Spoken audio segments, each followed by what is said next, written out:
Welcome, everybody, to the Ray Shasho Show, brought to you by the Publicity Works Agency. Each week, Ray spotlights in-depth interviews with legendary and up-and-coming authors and music artists. Ray also features the movers and the shakers of the music and publishing industries and suggests important methods for getting the most out of your public relations and marketing needs. Please welcome music journalist, author, and entrepreneur, Ray Shasho. I'm Ray Shasho, and welcome to the show where we spotlight legendary and up-and-coming music artists and authors. And, of course, brought to you by the Publicity Works Agency. Call us today at 941-877-1552 or visit www.publicityworksagency.com. And we shine only when we make you shine. Well, our guest today was supposed to be longtime guitarist of Jethro Tull, Milton Berle. Unfortunately, Martin had a last-minute cancellation. But instead, today we welcome progressive rock multi-instrumentalist, singer, songwriter, producer, engineer, pioneer, Bobby Sherwood, who is the current bass player in the band Yes and will be touring with the band throughout 2015. Bobby Sherwood was a key part of the lineups which created the Yes albums Open Your Eyes, The Ladder, and was also part of the Talk Tour. He recently mixed the band's Heaven and Earth album and two subsequent DVDs. Billy is also the founder of the progressive rock band Circa, which is one of my favorite bands, with original Yes keyboardist Tony Kaye, and So On is the band's third release and greatest innovative achievement to date by the band, in my opinion. Bobby Sherwood was born in Las Vegas, Nevada, and into a showbiz family of talented musicians. His father was big band leader, musician, actor Bobby Sherwood. His mother, Phyllis, was a singer and a drummer, and his brother, Michael, a singer and keyboardist. Now, if that hadn't convinced anyone that they were indeed a showbiz family, how about the fact that his godfather was legendary comedian Milton Berle? Divided by One is Bobby Sherwood's latest solo project and Sherwood's seventh solo album. Divided by One in Collection, the ideal introduction to Bobby Sherwood's solo career, which includes two exclusive tracks, is available now directly from www.billysherwoodcollection.com ahead of a mainstream release later this month. Orders through the website are being sent out now. These latest CDs will be eagerly greeted by Yes fans, especially in light on Sherwood's recent return to the band in mid-2015. It is my great pleasure to welcome Bobby Sherwood to the Ray Shasho Show. Hello, Billy. Hey, Ray. How are you? I'm doing good. Did I build you up enough? Well, I was just going to say, I think we're done now. Because we're done. Everything I was going to tell you. Interview's over. You don't even have to say anything. Look, it's been really nice to be here, and have a nice day, man. We'll see you next time. I appreciate that. It's very kind of you to kind of have that much detail. And there's a lot of it there. So, and you got it all accurately correct. Good. There, so well, that's the main thing. You know, sometimes they say, no, I didn't do that. I said, what do you mean? It says that on the Internet. Yeah, exactly, right? Everything's true on the Internet. Everything's true on the Internet. I did that. I had Kevin Godley on last week, from 10cc. And Kevin, they gave him credit for the Beatles, the CD collection, that the last one they did, which was excellent, as one of the directors. And I guess it was just for the song that he directed with the three of them. But on the Internet, it looks like he was one of the directors of it. He said, "No, I didn't do that." Oh, that's funny. Yeah, these things happen. What can you say? You know, it didn't used to be like that, but it's information overload now, if you'll pardon the pun, you know? It's just crazy. It is, and you can't always believe what you read on Wikipedia either, because, I've actually corrected things on Wikipedia after I've done interviews, and sometimes the Wikipedia people refuse to put it in there. I said, look, I just talked to the artist, and, it's just nonsense. Yeah, it's strange. Yeah, it's strange, But the good news is that there's now it seems a way for the actual artists themselves to make direct contact and say their piece. It's not the biggest megaphone in the world on your Facebook page, but by the same token, if the information is interesting and accurate and sort of sets things straight, the fans tend to take that and go spread the gospel, so to speak. So it does. It works itself out, Yeah, in the old days, I guess, we had, certain magazines we'd have to go by. Of course, Rolling Stone magazine, when they were actually a music magazine. Yeah. Not a political machine. Yeah. But it is a lot easier now to get information, from the artist. Well, it's funny you mentioned Rolling Stone because, historically they've never really been the biggest fans of Yes. I mean, it's kind of well known that they weren't, that into the band over all these years, which is pretty amazing. But recently, on this last tour, we got this outrageous review from RollingStone.com about the tour and the energy and the experience and how it's all working. So we were kind of all set back because, the Rolling Stone acknowledged Yes in a really nice way. So it was nice to see. Yeah, after all these years, right? Yeah. Finally. I mean, I always noticed it as a fan way before I was ever in it. Like, why don't they ever talk about Yes? I know. Yeah, they've kind of ruined a few bands out there saying bad things about them, and a lot of artists. Well, you never know what the politics are of situations, and so you just kind of roll with it. Someone told me if you give a album a 5-star rating, you're fired. They don't want anybody having a 5-star rating. And most of my reviews are 5-star because, if I don't like the album, I'm not going to review it. Well, Ray, I'm afraid I've got to fire you now.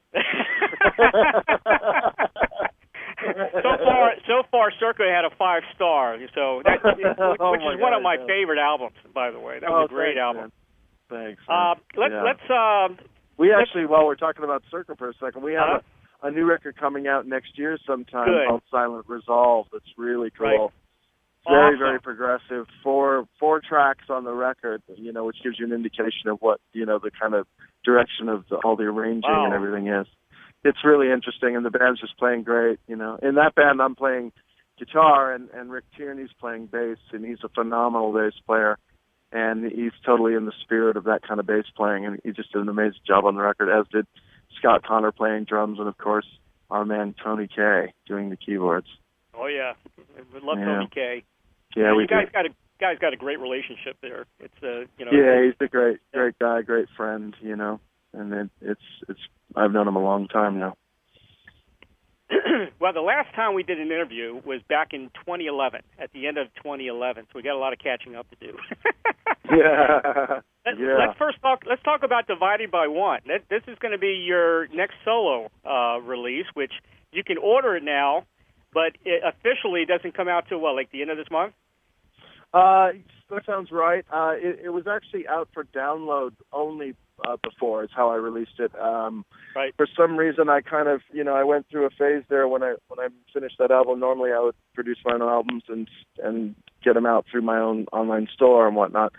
But on this one, people were starting to say CDs are dead and nobody's buying CDs and it's all download, this, that, and the other. So I just as an experiment, I put out Divided by One on download. And the moment I did, everybody was sending me messages saying, we want the CDs. Where are the CDs? Where are the CDs? So, it's now finally coming out on CD for all those people and for anyone else who hasn't heard the record yet, obviously. But it's exciting to see it coming out. And also, as you mentioned, that other record, The Collection, which has kind of become a sort of best of, if you will, of the previous 7 solo albums I put out. I took a track from each record that I thought was kind of cool and put it on the record as a whole, plus 2 bonus tracks. A new song that I wrote called Dark to Light, which is interesting, and just for fun, I did a cover of a Sting song called I Hung My Head, which I'm a huge fan of Sting, and I love his catalog, and I love that tune. I wanted to give it a shot. Right. That Divided by One is all new stuff, right?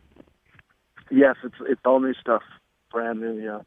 And what can we expect out of Divided by One? What kind of well, it's interesting in a way that there's some pretty straight ahead melodies and choruses happening here and there, but it's in the midst of all this crazy arranging and production, and so that hybrid, it's very proggy in its way, but it's also kind of simplified in a lot of ways, and it's interesting to me to play around with those 2 dichotomies of music, where one's meant to be super complex, or it's not cool enough for this crowd, and the other crowd, you lose them completely. The minute you're playing in 7 and 9 and 11, they're gone. So I'm always trying to figure out a hybrid to bring people together and have them, all appreciate the music together. So I that's how I would kind of describe what I was thinking as I was making it.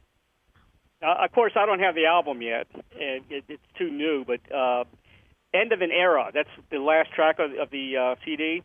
Yeah. What is that about? It's pretty much just speaking about ends of various eras that, we all have gone through personally and whatnot, right. Losing family members or, growing up, for instance, when I grew up in Vegas, it was such a different town, and that era is gone, and there's a new era of sort of corporate Vegas going on, which is right. cool and working for people, but, I grew up in the previous era, and so just reflecting on all that kind of stuff and just different phases of your life and, what you go through, and it all kind of culminates within that title, really. Mm-hmm. Yeah, I love your songwriting, man. I mean, every track's about life. You can identify with it, and that's why I love Circa so much. Yeah, I mean, they always say write what you know, and right. I try to write about things that interest me. Mm-hmm. Which this new record coming out on Frontiers that I've got called Citizen is a really exciting project. It's coming out November 6th, right? Which is right around the corner, and it's a concept album. They asked me to write a concept album, which I'd never really done before, something like mm-hmm. that.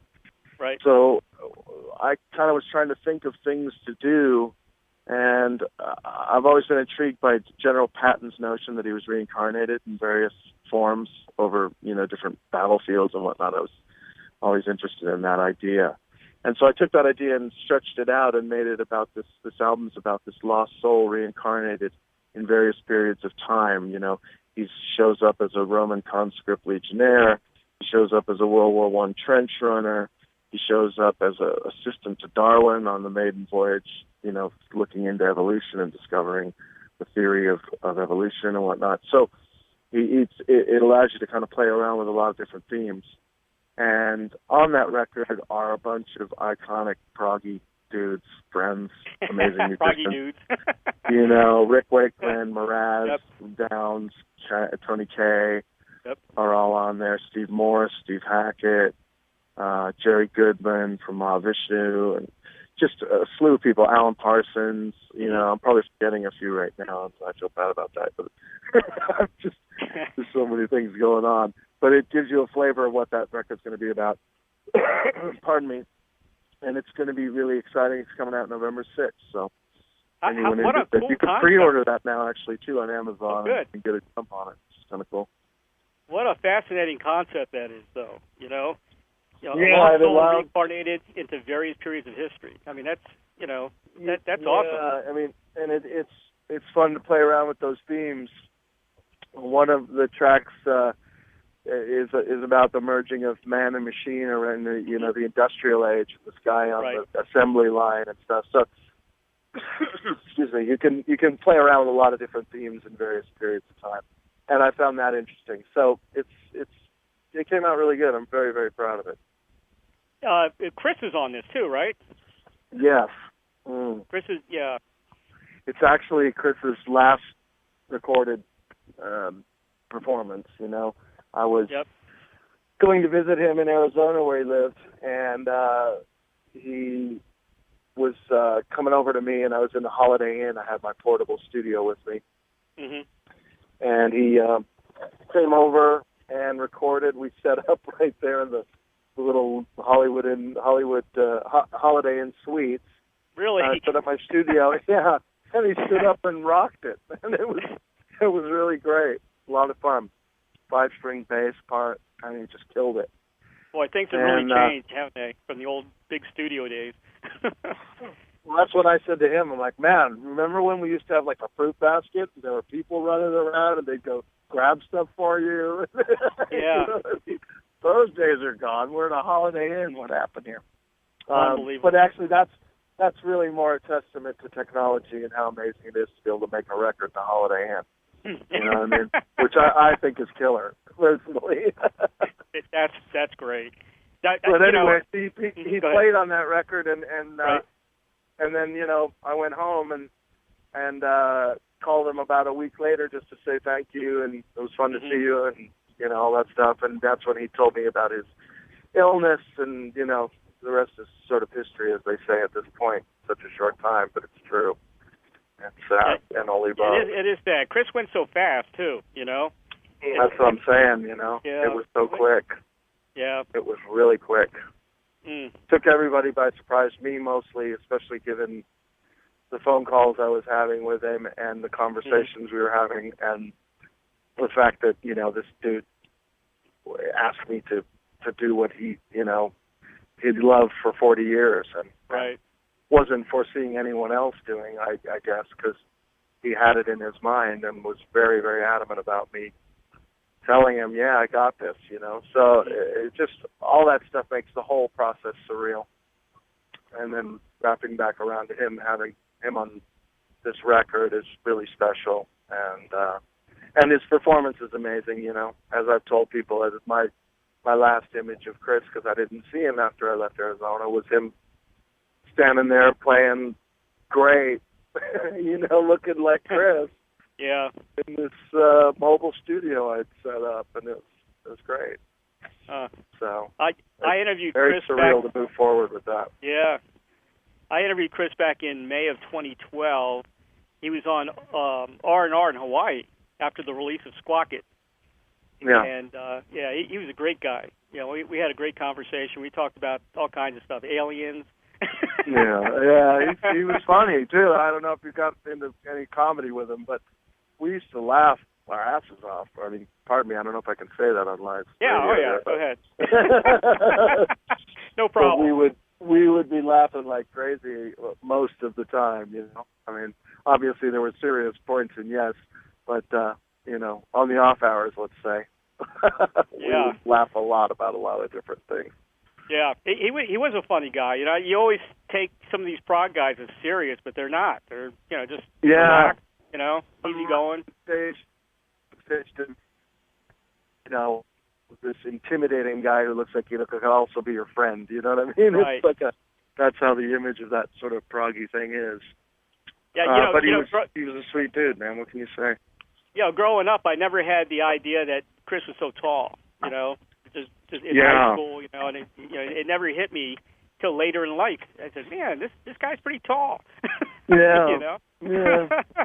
I know, it was funny, man. One of the first times we hung out, we were standing somewhere together, and he looks at me, he goes, "You're tall." I said, "Oh, okay. Am I?" He goes, "Yeah. It's good to be tall." And I looked at him and started laughing. That's funny. Yeah, it was very like quirky comment. Funny. Well, yes. So you're filling in now. You are the official bass player from Yes. Are you going to be continuing this next year as well? Because I know you got a European tour. Yeah, I mean, at this point, I've as I told Chris, I would make it priority one in the spirit of keeping it going, which is what I know he wanted and he was asking for, and also the idea that, I loved the band, always have had a passion for the band. Right. And want it to continue and thrive. I mean, that's why I jumped in so hard when I did on Open Your Eyes, because it was in a state of sort of disarray. Mm-hmm. So, I'm like that when my passion and my loyalty is into that kind of music, man. It's, it's in my genes, it's in my DNA now. So I'm in it. And, cool. I mean, it started as a fill-in gig and a stand-in gig. I mean, that was my road name out on the road. Pardon me, I'm going to my backyard here. Sorry about that. No problem. I called Chris and I said, I came up with the perfect road name. I'm going to be Stan Din, Mr. D-I-N. I like that. And Teddy laughed. And that's where we left it. And then lo and behold, it's like that gig now is different. It's yep. No more a little more serious. Yeah. So I'm in it until further notice, and if someone tells me that I'm not required there, my heart's in it, and I'm ready to continue. Well, if anybody's going to fill Chris Squire's shoes, it's got to be you, Billy. Because well, I there's nobody appreciate else. that, You've been in the band off and on. You produced a lot of their albums, and you're excellent live. I've actually seen the original Yes with you on tour, and it's cool. great. Yeah, you're a Yes guy. Right on. I appreciate that. Thank you. No problem. Well, Yes has 3 live shows coming up in Florida. I'm in Florida, by the way. Cool. We broadcast out of California. But this is the first time you're going to be at the Van Weasel here in Sarasota, which is where I'm at. Oh, cool, man. Yeah, so you're going to be in my backyard here pretty soon. You're going to be in Lauderdale and also in Melbourne. And then you got the annual Cruise to the Edge. Talk a little bit about the experience of Cruise to the Edge. Well, this will be my first Cruise to the Edge. But great. That said, I actually have done one of these because I had an album out years ago called The Prog Collective. Right. And I took that out. Basically, it was Circa playing the music of The Prog Collective at that point.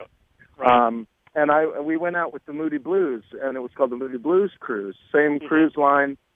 And literally, like, the next week was the first Cruise to the Edge that they were doing. So even though I didn't do that with them, I know the experience, and it's a blast.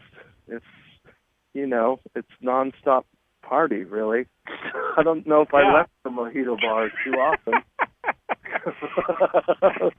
But, and it's cool. Everybody's walking around and mingling and mixing, and it's, a beautiful journey, provided the weather's good, which we had great weather. Mm-hmm. And, it's just a great time. This time it's a little different for me, obviously, because, I'm part of this headline act now, and, which puts it on a different level of kind of feeling like, wow, okay, because before I was sort of in support of the whole thing, and this changes things. But by the same token, I'm just so looking forward to it because, I'm friends with so many of the fans over the years of just, going to concerts and then also just knowing them from the backstage hang or meeting them outside the gigs and stuff over all these years. So it's kind of like a little bit of a family reunion to a certain degree, too. Well, you're also cool. a friendly guy on Facebook. You're one of my Facebook friends, and I follow you, because every time you're in the studio or you're working on something, I'll know about it, Yeah. But you're always in the studio. Yeah, I mean, I have a studio in my house, and so that makes it so super convenient. And I've been that way now for decades. I used to have a big studio in the Valley, with its own building and all this stuff, and it was great. I made a lot of cool stuff there, including mixing Keys to Ascension stuff and producing Open Your Eyes and among other things. But then, the digital age came in with computers and stuff, which is where we are now. And I love it, personally, because I grew up a PC gamer, so this is just like playing PC games, but with music, So it's perfect for me. And it's in my house, and if I get inspired at 3 a.m, I can just get up and go in there and do something because all the inputs are on autopilot, so to speak. I mean, I don't have to set up a drum kit. It's set up. It's mic. Just hit record and go. And I find that has allowed me to be, maybe able to produce more volume than others just because of that fact, perhaps. So just and the desire to make music. I love making music. So. It's funny. Everybody that I interview, your name always comes up. Well, Billy Sherwood's working on this for me, or I'm going to be on an album with Billy Sherwood. It's amazing. My first guest on this radio show was Patrick Moraz. Oh, cool. And I just saw him, actually. He's talking about you over and over and over again. But, he's ready for a Yes reunion, by the way. So if you can pull it off. Right. I know. That's what I think it's time. About. Funny. I think it's time. Hey, I'm right now. I'm just a guy who is cruising downstream with the flow of the river. You pull off so many things. You're like everybody listens to you. You're like the band leader. Well, you're like your dad. You have to be very politically careful when you say things like that because you start getting the fan bases divided by saying such things. I think that.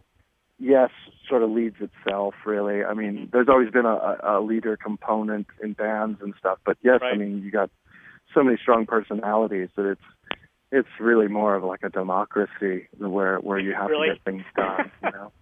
Wow. From my experience, let's put it that way. You know. Yeah. And I've seen several different lineups and stood on stage with them too. So I saw the whole dynamic of things, and it's it's just all strong personalities that make up the band and remain that way. Really, I mean, I'm no wallflower, that's for sure. I always thought Chris was pretty much the leader of the band. Is that true? Well, as I just explained, I don't think Yes has a, quote, leader. I think that it's always been driven by this sort of, democracy of the idea of each guy manning his station and what that means to the whole project. And that's what I always admired about the band, in my belief of how it kind of operated. And so I would try to operate, as best I could, my things like that too, where everything's, every guy is pulling their own weight to the best of their ability, as opposed to, drill ye terriers drill. So,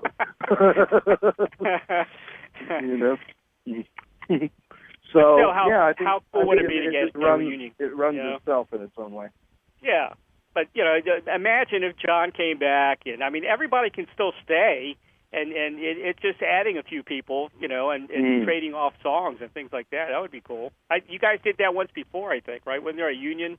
Yes. Well, I wasn't involved in that when they put. I mean, other than having a song on the more we live on the Union record, having that song on there, I wasn't involved with that tour, and it didn't include everyone. You know what I mean? It was really Yes West versus classic Yes and the hybrid thereof.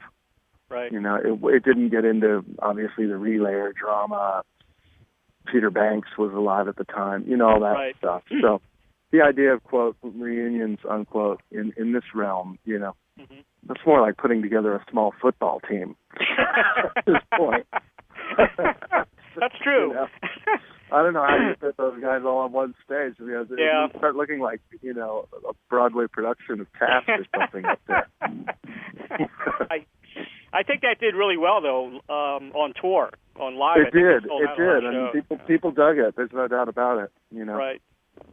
That's for sure. Imagine Patrick on one side, Tony and Rick Wakeman.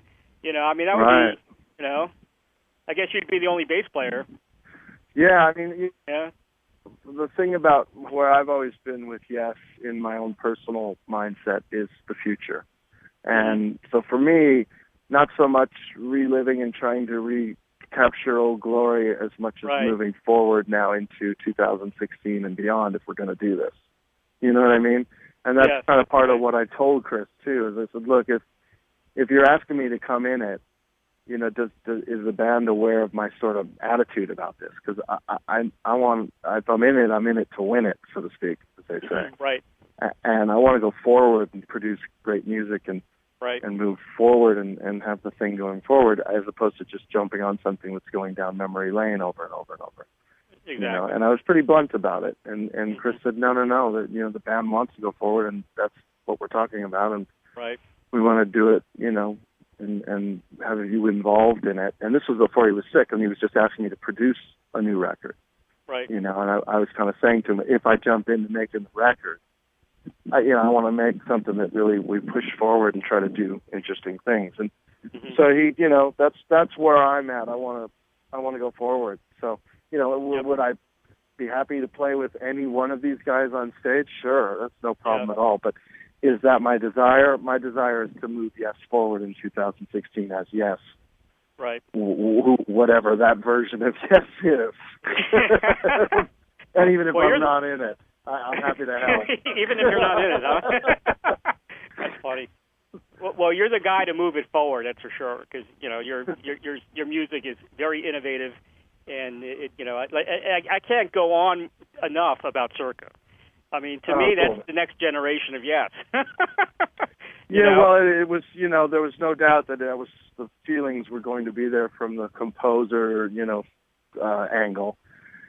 Tony being Tony, and me coming where I was, and Alan on the first record, and setting the template for what we were going to do and everything. It was definitely going to have that feeling and emotion involved. That said, we didn't sit around and go, okay, look, in the Bridge of Awaken it does this, so we should do this, and you know what I mean? Right. We didn't look back to dissect things and plagiarize as much as just, again, you know, creating stuff for a future. And that's kind of was the spirit of those records. Still is.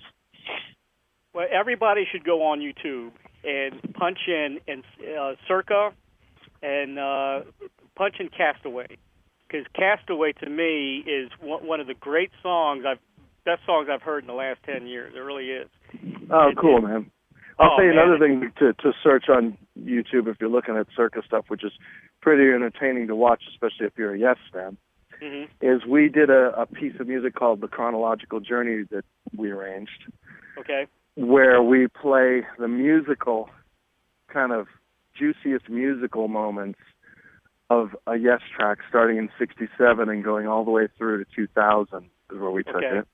Right. And it's 40 minutes long nonstop. Wow. And it's me, Alan White, Tony Kaye, and Jimmy Hahn. And Scott Walton joined us, additional keys over there. And it's killer. I mean, it's hysterical to watch, too, because I don't know how we did it, and I don't know if it can be done again, but somehow we pulled it off on this video. And it was really the first time we performed it. You know, looking back on it, it's like, whoa, how did that happen? That's amazing. Yeah, it's fun to watch. So you got the last album from Yes you produced, right? Was it Heaven and Earth? That was what? I didn't produce it. I just mixed it. You mixed it. Okay. Yeah. So what's the future now? Is there going to be another Yes album? Well, as I said, I mean that's my intention is to move forward, and I think moving forward in a band like this equals making new records and touring. You know, until someone in the band turns around and says, "No, that's not the plan." Right. And you know, we only want to go out and play Roundabout over and over. Then no, you know, we'll move forward. Yeah. Exactly. I mean, I love Roundabout, don't get me wrong, and I'll play it very happily, but I want to move forward, you know? Right. Yeah, I was going to mention Ponder the Mystery. Cool. Watching, just watching the progress on YouTube, and you talking to William Shatner, and the progress of the record, and it sounded like you had a blast with William Shatner to get the thing. Yeah, I'm fortunate to say that he's become a very close friend, and he's just such a sweet dude. And we hit it off immediately on our first meeting, and he talked about what we were going to do, and he brainstormed this concept of this guy sitting on the beach and this whole stuff that became Ponder the Mystery, the whole thing. And we wrote it together. I wrote the music. He wrote all those words, which are really cool. And, and then I sing the choruses and he speaks the verses, and we sort of really shared in the whole component of making the record. It's littered with great artists. I mean, another record with, these amazing musicians on there. Right. And it was just a blast. So what can you say? It was surreal as hell for me, because here's someone I, grew up just loving to watch on television. I mean, I'm a huge fan of Star Trek, obviously, because I love sci-fi. But I used to love Shatner when he was on, those Twilight Zones, those vintage Twilight Zones. Yeah. I mean, it's just, that spirit of his characters in there is so deep. And so he's a great friend. And we actually did some shows together. After the record was done, Circa played the whole album.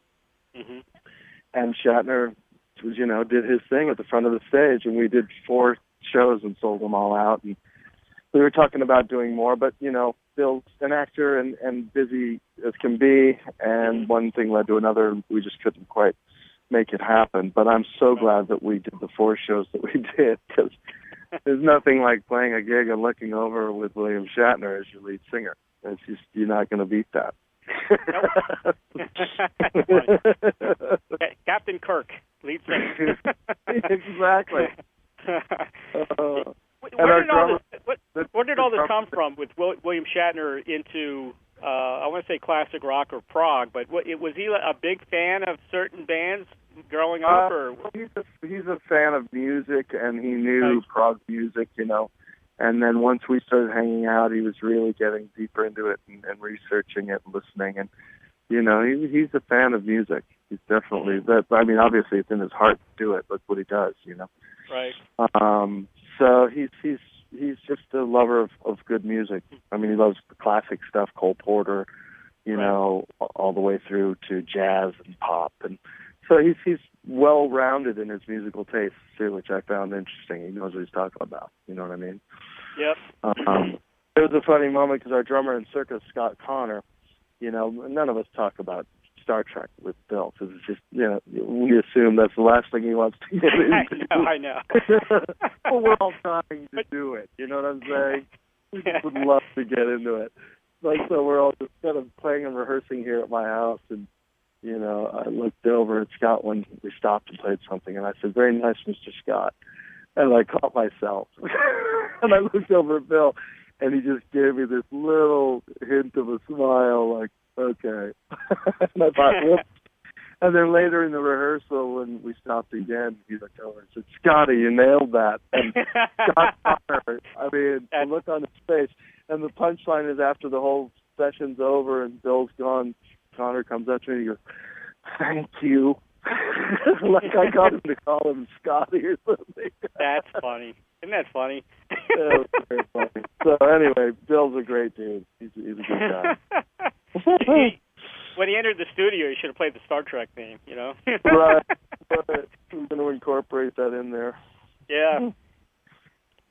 So you got a couple of dates here in Florida. You got the cruise, and then in Europe, you guys are going to be playing.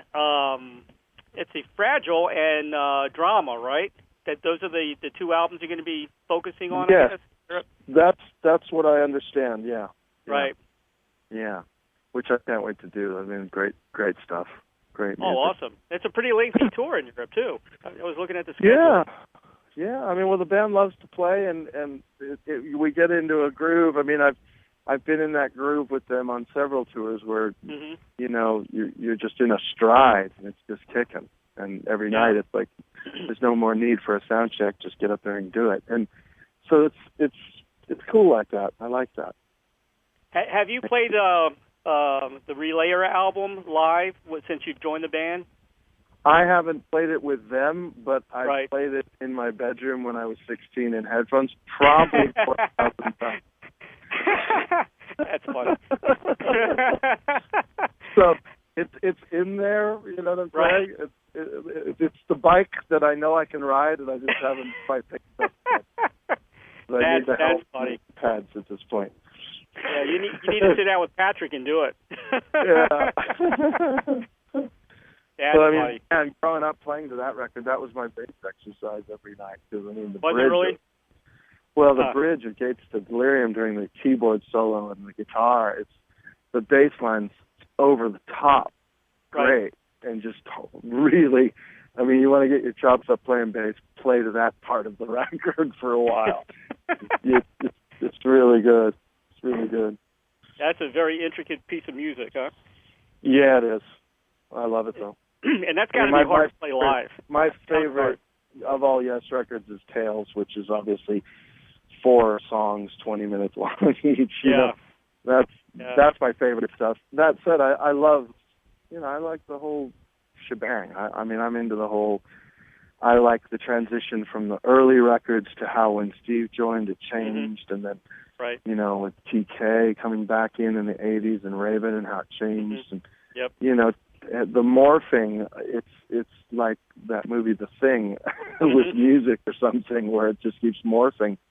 Right. And I've dug every stage of it. I mean, I'm a fan of John Anderson's voice, and I love the records he's done. And, by the same token, I really dig what happened with Drama. It's just a fantastic record, and John Davison sounds great. So, change is change and transition is transition, but I think the whole, looked on as a whole, there's just so much amazing stuff there, If you start dividing it up into, camps of, well, without this guy, I can't even bother listening to it, and you're sort of denying yourself some beautiful moments for your listening pleasure. I'll just say that. So how's Steve doing? How's Alan doing? Everybody's good. Everybody's very good. I mean, it was a very bizarre tour in a lot of ways because of Chris's passing and, you know, what this really was all happening here, that, you know, we were all sort of in a kind of a just mode of going day by day, you know. I mean, sadness, happiness, excitement, you know, serenity, all the above. But, I mean, the word I use, which applies for everything, is just surreal. I mean, for me anyway, because, you know, I mean, Chris was such a huge part of the whole thing, and he's not there, and you're out there touring with the same crew. I mean, Richard, bass tech of 40 years, who's a lovely guy, and a very good friend of mine who I've come to know over these long years, has remained and is doing bass for me now, is teching my gear. And so, you know, it's just like a big family coming back together in a way, except we lost one, you know, and it's tough. You know, it's still tough. But knowing what Chris's intentions were, you know, before he left us, is what's given me the drive to know that we're okay to do what we're doing, and we should be doing what we're doing, you know. Exactly, yeah. And which is a real testament to Chris Squire as a person, man, because, you know, most rock stars, quote unquote, you know, wouldn't want their legacy even tampered with on any level. Right. And here's a guy who's actually saying to me, you got this, take the keys, here's the car, the manual's in this glove box, you know. I mean, how many people do that, you know? Yeah. So that's a real testament to who Chris Squire was as a person. And it's still trips me out, you know. Well, he wants the music to continue not only as Yes, but the genre, you know. Well, the idea, you know, for him, it was the idea of the whole thing, which is what Yes always was for me and for everyone who's out there, is this idea of positive music and, you know, uplifting, feeling stuff, and just good, solid music played by hand, as opposed to, you know, whatever else. By real musicians. Yeah, exactly. Played by hand. Yeah, exactly. Not electronic music, you know. Until the robotic AI replaces someone. That's probably next. Yeah. There's the natural evolution of the whole thing. Yeah, it'll continue next 200 Once years. It's programmed, you've got your guy up there for all time. We finally found the lineup. It'll just be a hologram of Yes on tour, you know, something like that. Chappie on lead guitar. Yeah. It may happen. Who knows? Strange world we live in, yeah. Billy, here's a question I ask everybody. I don't remember if I asked you this the first time. Maybe not. And I get some very interesting answers from this, and things you would never believe. But if you had a Field of Dreams wish, like, you know, the movie Field of Dreams, to perform, collaborate with anyone from the past or present, who would that be? And it could be somebody that's already passed on, or it could be classical era. Yeah, well, I mean, for me, and I've had the pleasure and honor of working with so many amazing musicians at this point, and a lot of them have become like close friends. And that's always very, very cool as an experience to just meet people on that level. But there's three people that I haven't worked with or met. I don't really know them at all. But, man, Sting's always been one of my favorite artists just as a writer. You know, Peter Gabriel the same, and also Kate Bush. Those three, you know, I'm kind of asked this question quite a bit because it's one of those questions. And I always fall back to those three because I haven't had the privilege yet, you know. Yeah, Peter Gabriel's amazing. I've interviewed Tony Levin, which is another great bass player. Yeah, he's a friend of mine too. He's a great guy. Tony's great. Oh yeah, I could see you guys jamming out all the time. He's on a bunch of records that I've made, actually. I produced this band called Days Between Stations, which is a prog band, and we're actually making their next album right now. The last album I played drums and sang lead vocals on, and Tony did all the basses, and it's just such a blast. Yeah. Yeah, really, really good record. It's. Have you talked to, you're probably friends with Jeff Berlin as well, right? Jeff? You know Jeff? We've spoken kind of email form, but we've never really hung out. But obviously he's an amazing bass player, Jeff Berlin. That's for sure. Who There's so many your, out there. I mean, once you get going, there's just so many great players. I mean, Chris was always my main sort of progressive rock, kind of rock bass player hero. And then on the flip side of that, Jocko as a sort of jazzer was always way up there. And, I've always tried to hybrid those two a little bit so that there's a little of each in there. Yeah.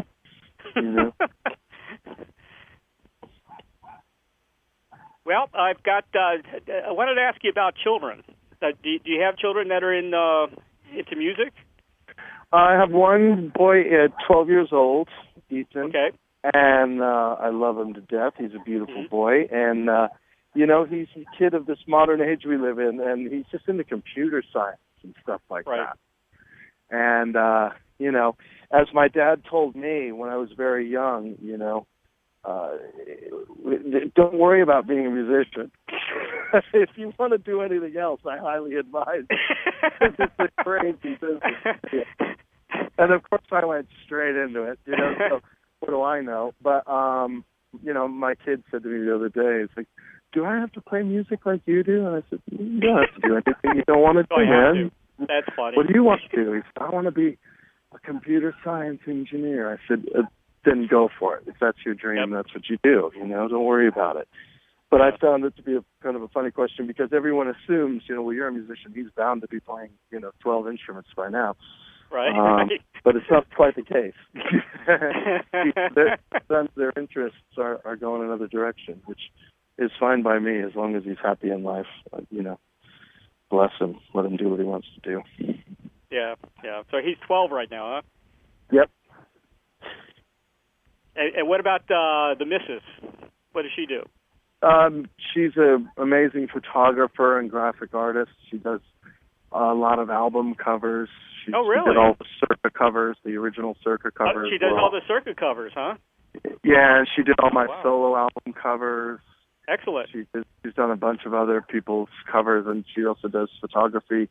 I don't know if you had a program from the latter tour, but she actually took some of the pictures. That one picture of Chris where he's grinning like a little devil with the green face, that was me. So she's great. I wasn't aware of that. Yeah. And we just do our thing here, Yeah. It's all that work is done inside the house, which is nice because we're always here. So. Hey, has she ever been on tour with you? Did she ever go on any of the dates with you or anything? Yeah, she's been out on the sort of major cities, if we're on the East Coast and whatnot. But for the most part, when you got a 12-year-old kid in school, she's home being mom, which is beautiful because it affords him to do what he's got to do. So, but she comes out and visits, yeah. Right. Excellent. So, I mean, she knows the road, you know what I mean? This is not her first rodeo, so she's kind of like, you go do that. You know what I mean? Because it's a lot of fun to go out on the road and play those 2 hours every night.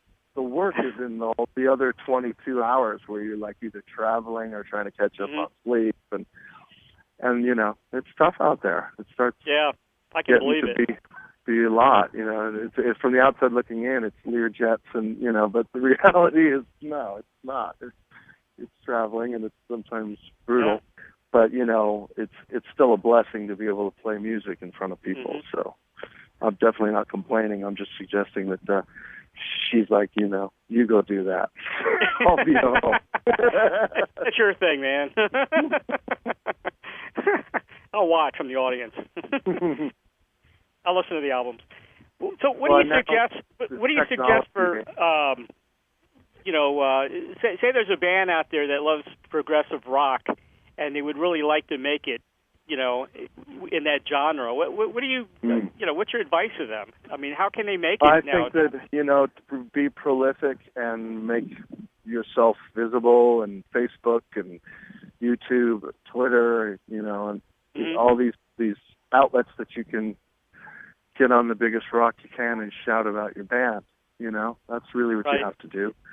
And make music and make it good, and make sure you're producing the best quality music that you can, Right. That's the other part of this whole thing, is that great material, if produced wrong or mixed wrong, Mm-hmm. gets choked off before it ever gets a chance to be enjoyed, you know. So Right. there's a lot that goes into it, and, you know, I mean, all I would say is try to achieve the highest grade of production you can on every level. If you're going to play live, make sure it's nailed. And Right. I mean, make sure you're knowing what's going on in front of house and what it's being represented out there, and, Mm-hmm. you know, and all these things that go into just keeping your standards way high, so to speak, you know. Right. And that would be my advice. And you just keep plugging away, because you just never Yeah. know what happens when it happens. Exactly. You know? I mean, my first band, Logic, was rehearsing at a rehearsal studio where Toto used to rehearse right next door. Okay. And we were slugging it out forever. And then one day, Jeff Porcaro runs in and goes, Mm-hmm. "What are you guys playing?" And we said, "Well, this is our material. We're a band called Logic." He said, "I'll be right back." And he runs into his rehearsal room and he drags in Steve Porcaro and David Page, two keyboard players. Right. They see the band and fall in love with it. And, you know, these are guys who just won 7 Grammys for Toto 4. Right. And they produced the band, and off we went. I mean, overnight, we were pretty much like, wow, our whole destiny changed here. You know, so my point is, you never know what's going to happen when it's going to happen, but Exactly. you got to be on point all the time, so that if that moment appears, you can deliver the goods, as they say. Exactly. Now, are you open to producing new bands? You know, I do that quite often online. You know, I've made myself open as best I can. You know, Right. My world's always a little bit busy, but I try to make time and make it work for people. To do overdubs for them and play some drums or sing or play guitar, whatever you need. People reach out to me on Facebook all the time, and can you mix my album? And, you know, so when I can do it and when their budget affords me to be able to take the time to do it, Right. I try to work with them as best I can on this stuff, and try to do as much of it as I can. So, and I've met a lot of cool people and great musicians through the process, and, you know, if my participation on any level helps them, then you know, I'm happy to help. Well, we need people like you. You know, the pioneers are all gone. You know, the Dick Clarks, the Don Kirshner's. You know, I throw Wolfman Jack in there for radio. You know, so we need people like you that know music and can help people. You know, and continue to. I'm a workaholic. Is the yes, other you are. Problem. So, you are a workaholic. If I've got a couple down hours, it's like, does anybody need a bass overdub? I can't believe how much material you put out, and I call you the king of collaborations, because you're always collaborating with somebody. That's funny.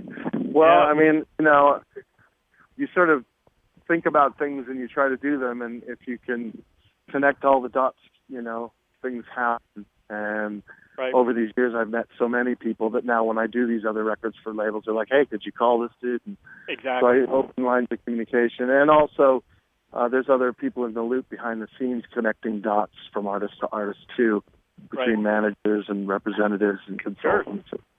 So your network becomes kind of wide. And again, coming back to, you know, you just got to be able to deliver, because if you work with someone and they hear the end result and go, "Oh my God, what'd you do to me?" Mm-hmm. Then that's it. It's a one-shot deal. But I have a lot of return guests on, you know, I mean, Rick Wakeman's been on the last 20 records, I think. You know, the buzz is you're a great producer, a great engineer, and everybody loves you. So. Well, I'm happy to hear that, and it's a blessing, and I appreciate that. What can you say? Billy, is there anything else you'd like to promote? Opposite, I suppose. Anything else you'd like to promote today? Any collaborations coming up that you want to talk about? Or I think we've kind of covered everything. I mean, I would just wrap this back up to the closest thing between Divided by One coming out, real, you know, and also this Citizen record on November 6th, which you can pre-order at Amazon if you're so inclined. And keep a watch on my Facebook page.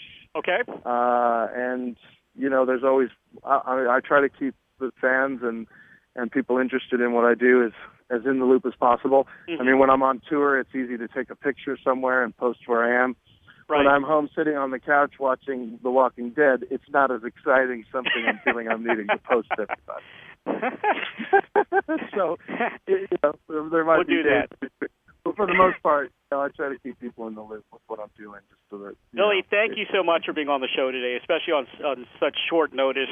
And you're going to see Martin Barre on the ship. So. Oh, neat! Very cool. Yeah, tell him that you filled in his slot very nicely. Oh man, that's great. Well, it's not great that I filled in. He should have been there, but I don't know what happened. Yeah, he should. We'll find out what happened to him, and we'll reschedule. Hopefully everything's okay. Well, thank you so much for all the incredible music you bring us with Circa, as a solo performer and as a producer and engineer. Thank you so much for being with us today, Billy. Thanks for having me, and I hope to see you out there at the Yes shows on the Florida run. Yep, that'll be great. All right, man. Take care.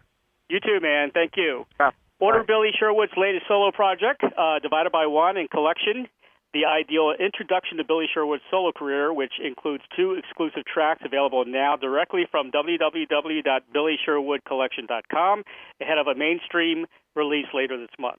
Orders through the website are being sent out now. Also, Citizen, the fantastic and fascinating new concept album by Billy Sherwood, featuring an incredible list of all-star musicians, and available to purchase now on Amazon.com. And follow all the Yes news and happenings at YesWorld.com.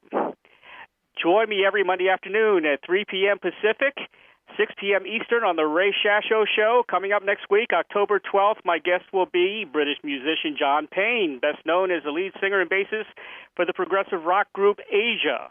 Very special thanks to the incredible Ann Layton of Layton Media Music Services and Motivation. She is wonderful, and she pulled out all the stops to get Billy Sherwood here today. Quite a lot of wizardry that went on, and we did it at the last minute, and I'm very, very, very thankful to Ann. If you have any comments or suggestions or would like to be a guest on the Ray Shasho Show, call 941-877-1552 or email us at ray@publicityworksagency.com. Have a great week, everybody. Thank you for listening to the Ray Shasho Show, brought to you by the Publicity Works Agency. Call 941-877-1552 or visit us at publicityworksagency.com, specializing in author and music artist publicity plans. We shine when we make you shine. Join Ray Shasho every Monday at 3 p.m. Pacific, 6 p.m. Eastern on BBS Radio, Station 1.